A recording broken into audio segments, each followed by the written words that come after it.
नमस्कार साथियों, काफ़ी युवा भाइयों के मेरे पास कमेंट आ रहे हैं कि सर अब आर्मी का एग्ज़ाम होना बहुत ही मुश्किल की बात है। सरकार किसी भी हालत में आर्मी का एग्ज़ाम नहीं कराएगी। रही बात अग्निपथ याचिकाओं पर, जो 19 अक्टूबर को दिल्ली हाई कोर्ट में सुनवाई हुई है, उस पर भी आगे एक तारीख और दे दी गई है, यानी 18 नवंबर। अब युवाओं को इस पर ये लगने लगा है कि ये कोर्ट तारीख पे तारीख बढ़ाता रहेगा और सरकार इस पर भी कोई जवाब हाई कोर्ट को नहीं सौंपेगी, तो हाई कोर्ट फिर ये जो सुनवाई होना है ये भी एक दिन निरस्त कर देगी। मैं आज के वीडियो में आपको रियलिटी बताने वाला हूँ, दिल्ली हाई कोर्ट से क्या अपडेट है। काफ़ी रिसर्च करने के बाद मैं ये जो चीज़ें आज के वीडियो में शेयर करूँगा आपको, जो रियलिटी है कि दिल्ली हाई कोर्ट क्या चाह रहा है कि किस मुद्दे पर हम युवाओं को जो इंसाफ है वह दिला सके। लेकिन वहीं पर अगर सरकार की बात करूं तो सरकार इस पर अभी तक कोई विचार नहीं कर रही है।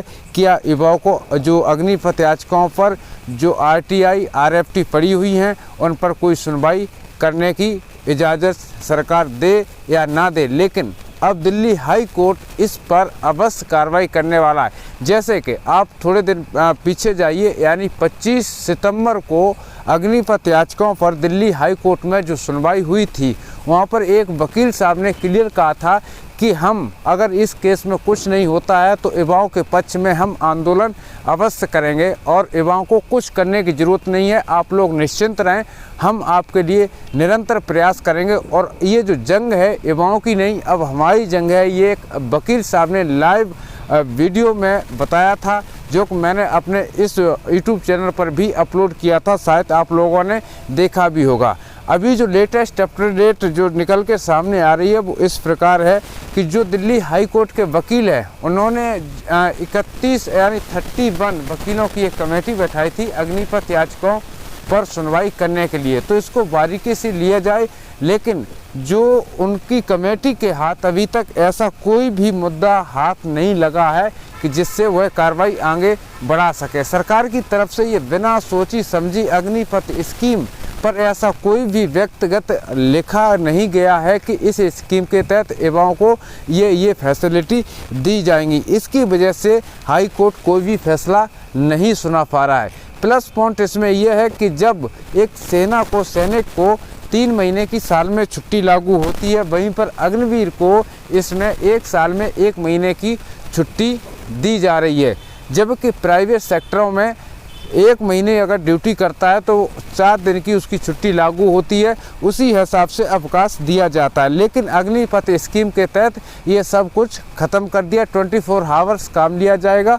तो इसको लेकर के जो दिल्ली हाई कोर्ट के वकील हैं, उन्होंने एक याचिका तैयार किया है और वह याचिका लेकर के करीबन अगर बात करूं तो 20 से और 50 वकील सुप्रीम कोर्ट पहुंच गए। सुप्रीम कोर्ट में उन्होंने जो याचिकाओं की अपील थी, उन अपीलों को पूरे ब्यौरा के साथ लेकर के और ये रिपोर्ट दिल्ली सुप्रीम कोर्ट को सौंप दी है। उन्होंने ये कहा है कि युवाओं को आखिर न्याय क्यों नहीं मिल रहा है। सरकार अगर हमको कोई भी अपने पक्ष की बात मेरे सामने नहीं रखेगी तो फिर कानून की व्यवस्था को भंग कर दे या फिर हाई कोर्ट और सुप्रीम कोर्ट को बंद कर दे, फिर सरकार पूरा फैसला अपने हाथ में ले और जो भी क्राइम के केस होते हैं या फिर मान और हानि के जो केस होते हैं, सरकार खुद ही फैसला करे और खुद ही केस कराए। ये नोटिस जो है वकीलों ने सुप्रीम कोर्ट को हैंडओवर कर दिया गया है। लेकिन अब देखना ये होगा कि इस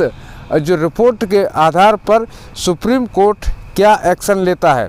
अगर युवाओं के पक्ष में फैसला नहीं देता तो ये मानना है कि अब कानून के ऊपर लोगों का पहले ही भरोसा कम था और भरोसा कम हो जाएगा। दोस्तों, ये वीडियो हम जो आपको रियलिटी बता रहे हैं, इसमें कोई संदेह वाली बात नहीं है और हमारे चैनल के माध्यम से जो भी आपको वीडियो मिलते हैं 19, 20 और 30 जो आंकड़े होते हैं वह रियलिटी खबर से जुड़े हुए ही होते हैं। अगर संशोधन की बात करूं तो एक हाई कोर्ट एक जो केंद्र होता है, यानी समुदाय केंद्र होता है, जिसके पक्ष हम दोनों पक्षों के बीच में समझौता करते हैं। यहाँ पर सरकार और युवा और सुप्रीम कोर्ट, हाई कोर्ट 4 पक्ष का मामला यहाँ पर हो जाता है, जिसमें से जो अग्निपथ स्कीम की याचिकाओं पर 31 वकीलों की कमेटी तैयार किया गया है, तो आप इस वीडियो को रियलिटी मानिए कि आपके केस में 99% दम है और फैसला आएगा। इस वीडियो में फ़िलहाल इतना ही। सभी भाइयों को जय हिंद।